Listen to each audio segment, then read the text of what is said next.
আপোনাৰ ভয় লাগে নেকি? মানুহৰ কাৰণে নহয়, কোনো জীৱ জন্তুৰ কাৰণে নহয়।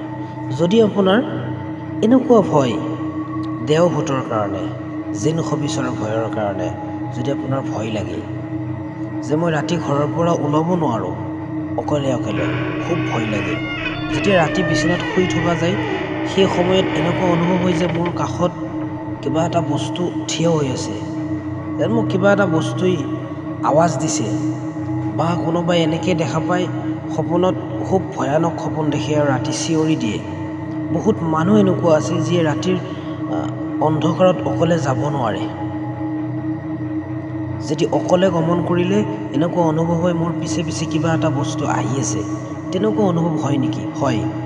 ভয় এটা বৰ বেলেগ বস্তু। ভয়ত মানুহ হাৰ্ট এটেক পৰ্যন্ত হৈ যায়। আৰু মানুহক যিবিলাক গাইবী মখলুকাত আছে, এই গাইবী মখলুকাতবিলাকে, নেগেটিভ এনাৰ্জিবিলাকে মানুহক ভয় দেখায় বিভিন্ন কৌশলেৰে, বিভিন্ন ৰূপেৰে।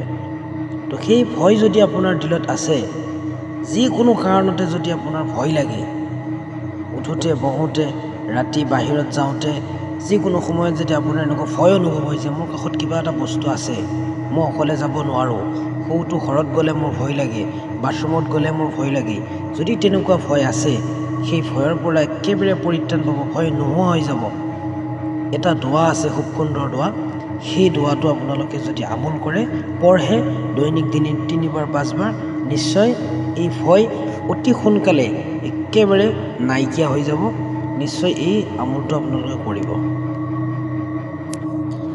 বিসমিল্লাহিৰ ৰহমানিৰ ৰহিম। ৰব্বি আউযু বিকা মিন হামাযাতিশ শায়াতিন ওয়া আউযু বিকা ৰব্বি আন ইয়াহযুৰুন।